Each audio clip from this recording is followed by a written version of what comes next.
perlu pakai Bismillah dan Assalamualaikum karena setelah pilihan saya diangkat menjadi kader PKS kan. Saya pikir Prof. Sulis memaparkan sangat baik tadi, tapi sebagaimana guru besar tentu dengan sangat santun dan menyampaikan beberapa hal yang perlu kita perhatikan. Izinkan saya sebagai murid agak radikal untuk menjelaskan beberapa hal. Saya ingin menjelaskan keanehan-keanehan pemilu Kaltim dilakukan oleh Mahkamah Konstitusi sebagai ya pasti ada adagiumnya itu dalam bahasa Prancis ya. Kalau bahasa Prancis saya agak belepetan, mohon maaf, karena saya ahlinya bahasa Minang. Hakim itu sudah pasti bukan, saya lupa, ada yang mulia Prof. Ahmad Sodiki sudah lama sekali tidak menonton beliau bersidang. Mungkin terakhir menonton beliau bersidang ketika MK sedang berwibawa. Hakim itu sudah pasti bukan Butch de la Loi. Dia bukan corong undang-undang, corong hukum, tapi dia Butch de la Justice. Dia adalah corong keadilan. Jadi hakim tidak menemukan undang-undang. Dia semua orang baca undang-undang kok. Untuk apa hakim kalau cuma sekedar baca undang-undang? Tapi yang mau ditemukan hakim adalah keadilan. Nah, mari kita bicara keanehan-keanehan dan ketidakadilan. Kurva ini tidak semua bisa membaca kalau sekilas. Tapi saya mau menceritakan kurva ini muncul melalui akumulasi dari berbagai hasil survei. Hampir seluruh survei kita jadikan kurva sederhana seperti ini. Apa yang ditemukan ini menarik kalau diperhatikan baik-baik. Garis biru muda itu pasangan Prabowo Gibran, garis merah itu adalah Ganjar Mahfud, dan garis biru terang itu adalah Anies Baswedan dan Caimin. Ada satu fenomena janggal muncul dari kurva ini karena muncul kurva kembar tapi tak sama. Kurva kembar tapi tak sama ini muncul karena beberapa peristiwa. Perhatikan teman-teman, suara awal Prabowo Gibran Ganjar Mahfud di awal-awal pemilu berada di tingkat yang terlihat bahwa Ganjar Mahfud lebih unggul dan Prabowo Gibran jauh di bawah. Tidak jauh ya, dekat, cukup dekat. Yang mengubah kurva ini menjadi kurva berbeda walaupun kembar. Lihat modelnya sangat persis sama kembar, tapi ke arah yang berbeda. Pertama, yang mengubah peristiwa adalah putusan MK 90. Ini naik, ini mengalami penurunan. Sejak putusan 90, naik sedikit. Begitu mendaftar, naik lumayan signifikan. Turun juga signifikan. Begitu diumumkan bahwa putusan 90 oke, PKPU yang telat juga oke dan segala macam, dia mulai merangsek ya, bahasa Betawinya naik ya, menjadi pasangan, dan Ganjar Mahfud turun. Peristiwa yang luar biasa adalah begitu insentif dana gentong babi berupa bansos, BLT, PHT, program keluarga PKH itu muncul dengan diikuti gerak dari penjabat kepala daerah dan para menteri. Dia luar biasa sampai 58% dan hancur luar biasa hingga 15,sekian%. Ini survei ya. Ini menjelaskan bahwa program pemerintah itu mendorong salah satu pasangan calon sekaligus menghancurkan pasangan calon lain. Tidak heran kalau di Bali ada penurunan baliho calon capres-capres tertentu, dan bagaimana didorong calon-calon tertentu didukung oleh para menteri. Kurva ini bicara soal itu. Kurva ini ilmiah, bisa dibuktikan. Tergantung cara berpikir tim kuasa hukumnya. Kalau untuk 02 ini tidak ilmiah. Dia mau memperlihatkan bahwa kecurangan itu ada kepala daerah yang ngomong atau kepala desa ngomong, kasih uang, lalu bilang pilih 02. Tidak mungkin bukti seperti itu ditemukan. Cara pendekatan pembuktian kecurangan pemilu berbeda. Nah, ini yang jarang dipahami. Cara membuktikan kecurangan, terlibatnya kekuasaan dalam pemilu relatif tidak harus terjadinya perintah. Bagaimana orang bisa merekam presiden? Memerintahkan sesuatu, tidak mungkin. Yang terjadi adalah kebijakan dan tindakan yang terang benerang merupakan mensupport atau kemudian mendukung calon-calon tertentu. Jadi itu terjadi. Misalnya, kalau teman-teman ikuti di film The Report, ada kepala daerah yang mengatakan pilih 02. Kurang bukti apa? Saya tak tahu kenapa 01 dan 03 tidak menampilkan rekaman kepala daerah yang kemudian jelas-jelas memerintahkan dukung 02. Karena itu mengubah situasi. Kalau kita mau memperlihatkan peta bahwa bagaimana relasi presiden dan penunjukan penjabat gubernur dan kepala daerah yang lain, Indonesia itu sudah Jokowi betul, total. Saya tidak perlu tampilkan peta itu karena ada di kecuranganpemilu.com dan website Temis Indonesia. Silakan teman-teman jalan ke sana, ke website itu. Sebelum pemilu kami sudah paparkan itu bagaimana Indonesia dijokowikan dengan penunjukan penjabat gubernur dan kepala daerah. Penuh Indonesia. Nanti kalau mau pakai data soal peta kecurangan pemilu silakan ambil sendiri. Nah, penjelasan ini menjelaskan keanehan-keanehan berikutnya. Putusan 90 adalah putusan yang aneh, kita semua tahu itu. Bahwa tidak terdapat suara mayoritas yang menentukan apa maksud dari putusan itu. 4 orang menolak untuk elected official bisa menjadi alternatif syarat menjadi calon presiden dan calon wakil presiden, karena menurut pasal 169 huruf Q, hanya orang yang sudah berusia 40 tahun saja yang boleh menjadi calon presiden dan calon wakil presiden. Dan putusan MK tidak menjelaskan model alternatif apa selain usia itu. 4 mengatakan tidak boleh sama sekali, 3 mengatakan boleh, 3 orang ya. 3 orang hakim, Guntur Hamzah, Paman Usman, dan kemudian yang sudah diberhentikan, saya lupa, sudah habis ininya, beliau orang Medan, saya lupa namanya. 3 orang. 2 orang lagi, yaitu Bu Prof. Eni dan Daniel Smith mengatakan hanya boleh kalau dia gubernur. Kalau dia gubernur sebagai wakil pemerintah pusat di daerah. Lalu kenapa simpulannya wali kota juga boleh? Siapa yang membuatnya mayoritas?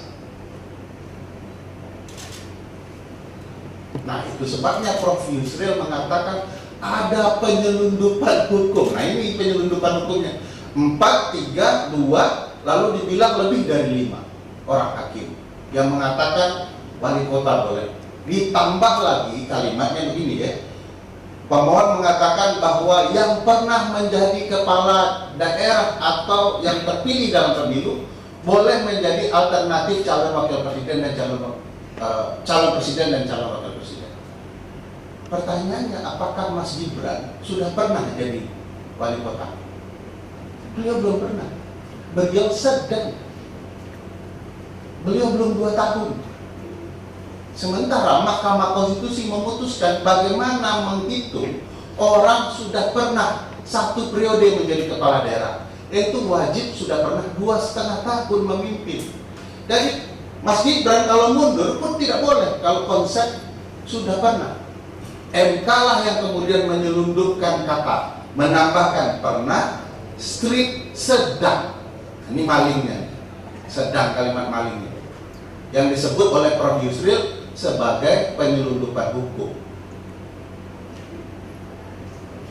Jadi bukan kata saya, Prof. Yusril yang ngomong. Jadi 90 aneh, 90 punya misteri. Harusnya di sidang MK itu dibahas putusan 90 dan saksinya 8 orang hakim konstitusi. Kenapa ini barang bisa dan kenapa orang ini bisa lolos? Kalau saya jadi kuasa hukumnya, saya akan buktikan dulu. Anda semua ini benar buat putusan, sekaligus jadi saksi. Tapi kan sekali lagi senior-senior saya orangnya sopan-sopan ya, menghadapi kekurangan ajaran yang luar biasa.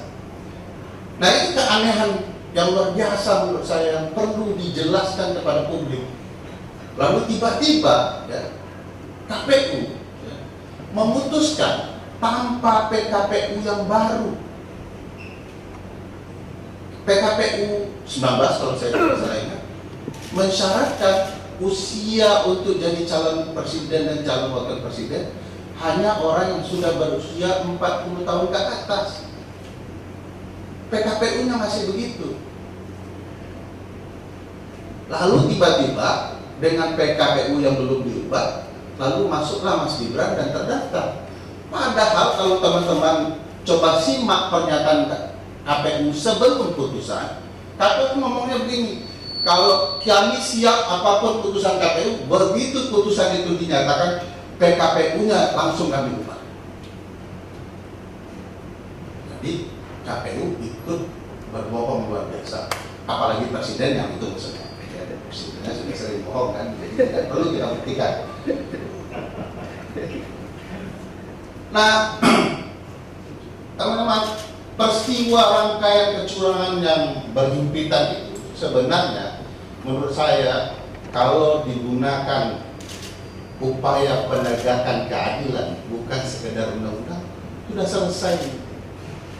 Mana ada satu indikasi bahwa seluruh perdebatan soal kecurangan yang terjadi tidak itu sederhana saja membuktikan.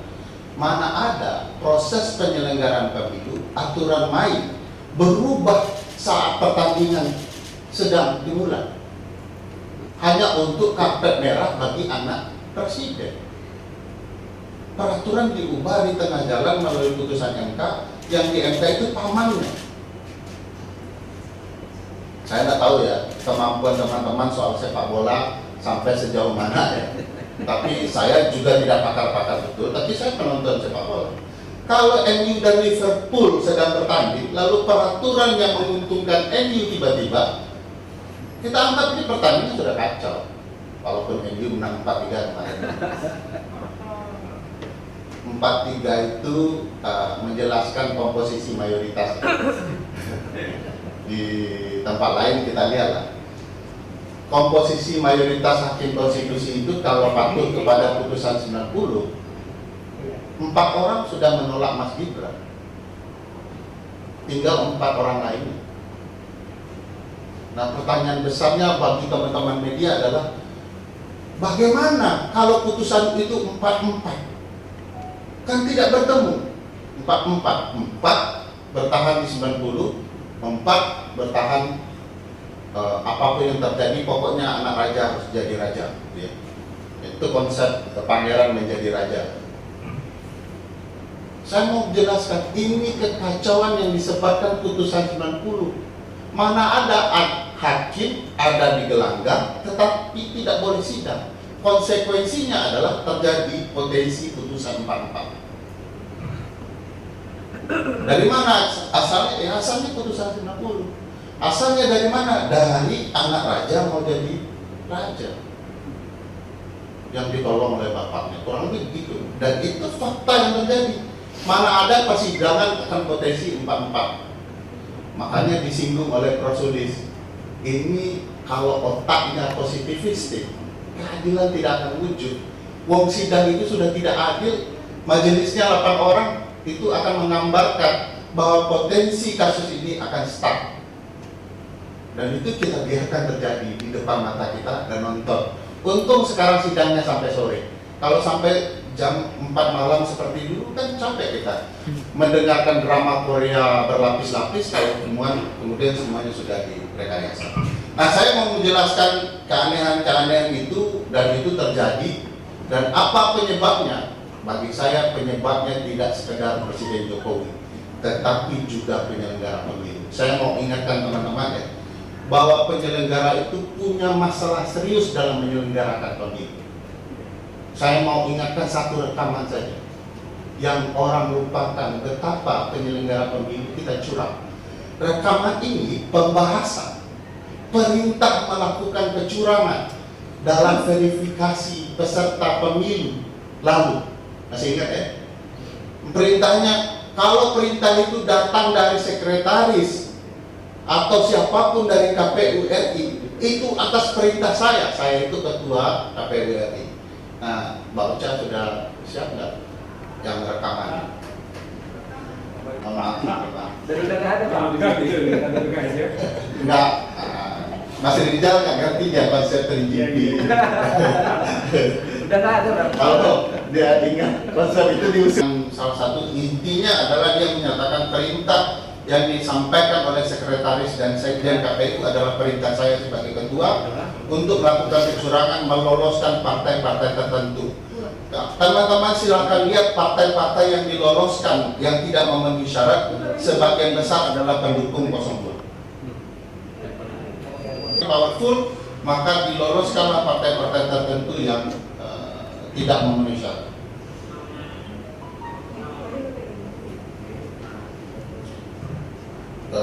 Sebaiknya kalau teknologi kita tidak terlalu keren-keren betul, kita serahkan aja.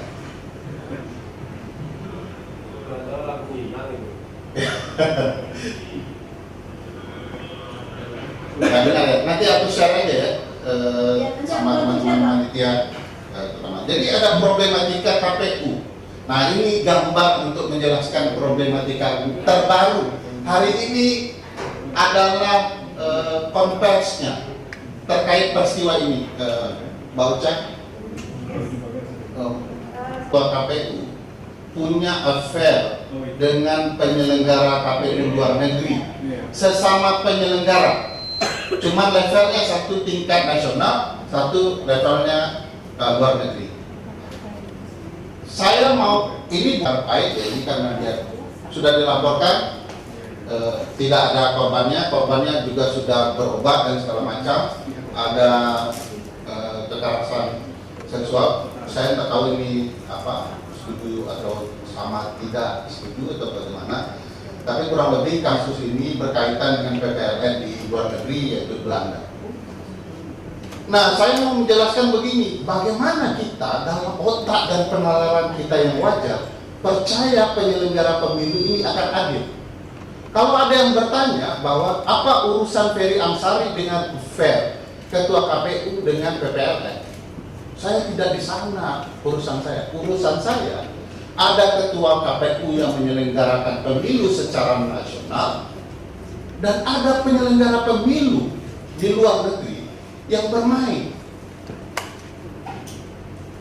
Bagaimana kemudian penyelenggara KPU di luar negeri bisa menyelenggarakan pemilu dengan baik kalau dia sekamar dengan ketua KPU RI? Bagaimana penyelenggara ketua KPU bisa baik kalau dia ziarah dengan salah satu ketua partai antara Jakarta dan Yogyakarta? Bagaimana ketua KPU bisa menyelenggarakan yang baik kalau ternyata setelah diberikan peringatan keras terakhir berkali-kali, entah sampai kapan, saya agak cemas ini akan menjadi sanksi keras peringatan terakhir berikutnya, entah kapan ini berakhir. Bagaimana dia bisa menyelenggarakan pemilu kita secara fair dan baik? Jadi kalau kita bicara soal sistem Sirekap yang menggelembung sana kemari, itu soal profesionalitas yang bermasalah. Ini soal apa? Jadi saya mempertanyakan kalau mahkamah tidak mempertanyakan proses penyelenggaraan pemilu yang kualitas penyelenggarannya seperti ini. Jadi bagi saya ini permasalahan serius penyelenggaraan pemilu dari hal yang kecil dan yang lain-lain. KPU meloloskan partai-partai yang tidak patut lolos menjadi peserta pemilu. Sebagian kebetulan partai-partai itu mendukung salah satu pasangan calon tertentu dan itu terjadi. Ya. Lalu KPU juga yang kemudian mengabaikan berbagai laporan kecurangan dari KPU daerah karena proses verifikasi kecurangan itu. Bahkan sekarang kawan-kawan bisa lihat seluruh anggota KPU daerah yang melaporkan kecurangan yang dilakukan oleh KPU RI semuanya tidak dipilih kembali alias tidak, katakanlah, dipecat dengan cara-cara yang tidak diseleksi kembali. Jadi semua yang protes itu khusus mereka saja tidak dipilih kembali. Itu bisa jadi data betapa KPU ketika ketahuan melakukan kecurangan pasukannya itu dihabisi semua. Nah, ini bukti dan indikasi bahwa mahkamah harus progresif. Ada yang mengatakan bahwa apakah mahkamah harus memutus perselisihan hasil pemilu ansih?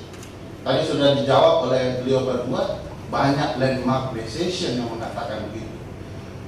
Sederhananya, putusan nomor 01 PHPU Pilpres garing 17 Romawi garing 2019 itu mengatakan bahwa mahkamah berwenang menyidangkan perkara perselisihan hasil pemilu yang beraroma TSM kecurangan. Putusan MK sendiri. Kenapa saya kutip putusan ini?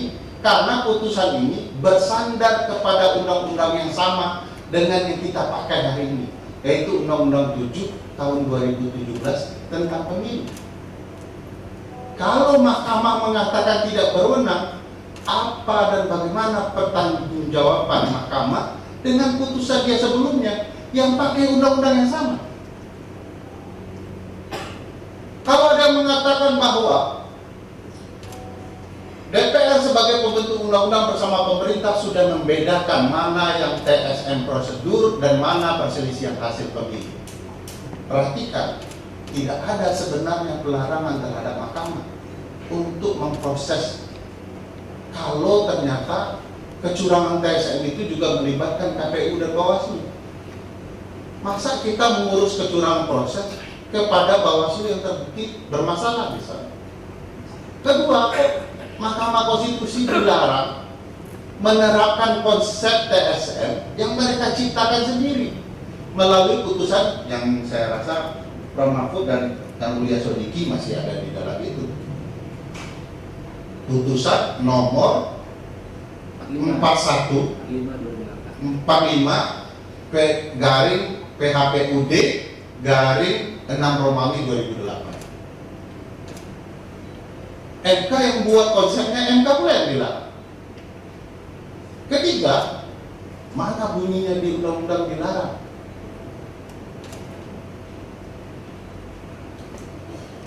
Bagi saya itu kan rencana DPR dan pemerintah yang bentuk undang-undang.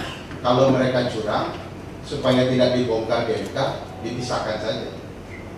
Saya mau menceritakan, coba amati Pasal 475 ayat 2 Undang-Undang Pemilu yang selama ini dikatakan oleh kubu calon capres tertentu bahwa MK hanya memutus perkara perselisihan hasil pemilu.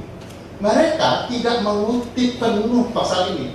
Pasal ini mengatakan bahwa Mahkamah Konstitusi hanya menyidangkan perkara perselisihan hasil pemilu atau, mana ada ataunya, yaitu atau bicara soal penentuan dipilih kembali dalam proses pemilu presiden dan calon wakil presiden alias putaran kedua. Orang ini layak putaran kedua atau tidak, atau boleh ada putaran kedua atau tidak. Jadi sidang kemarin kalau mahkamah catat dengan kecurangan 58%, saya yakin Prabowo Gibran tetap yang tertinggi, tapi nonsen soal 58,8%.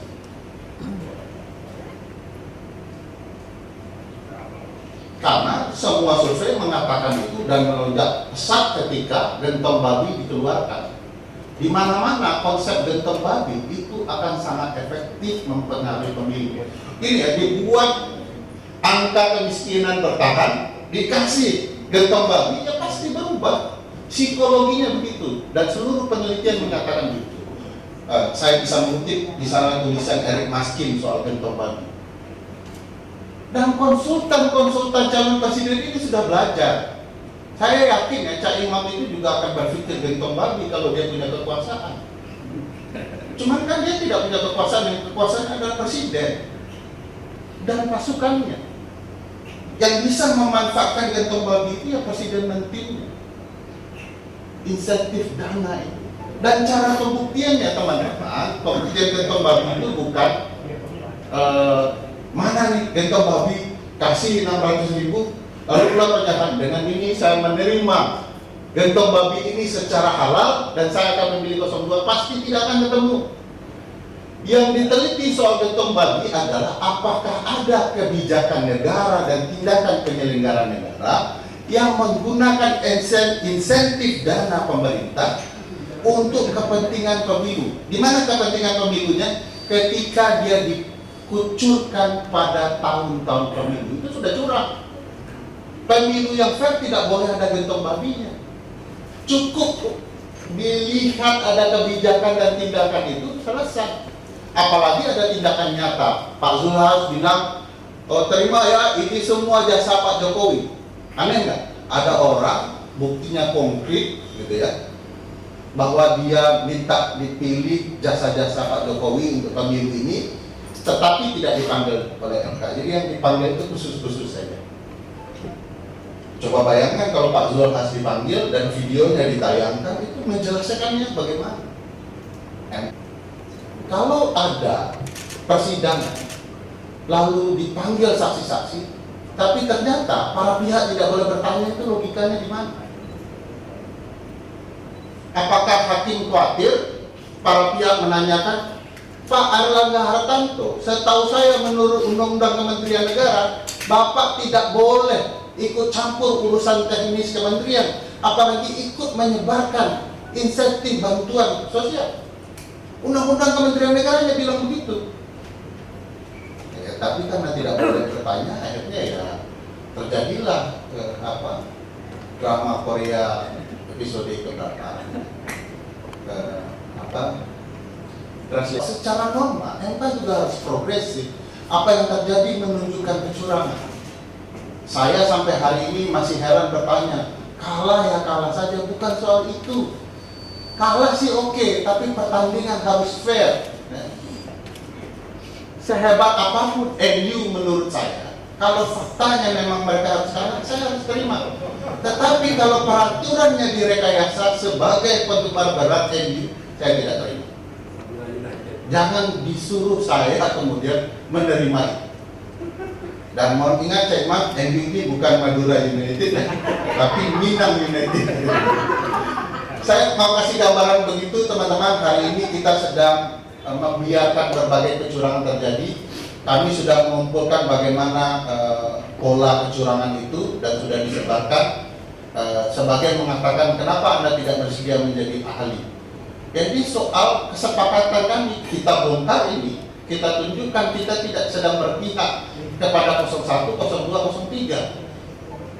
Kalaulah kemarin hakim yang mulia memanggil kita akan buktikan di depan persidangan. Kita sudah sampaikan, hanya hakim yang mulia Mahkamah Konstitusi yang bisa memanggil kami bertiga untuk membuktikan fakta kecurangan.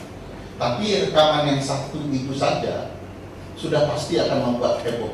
Kami punya rekaman kecurangan lain yang teman-teman sudah bisa lihat juga waktu itu di CNN ya, menampilkan berbagai kecurangan yang dilakukan penyelenggara pemilu. Kalau wasitnya curang, saya pastikan hasilnya juga curang. Sekian, terima kasih.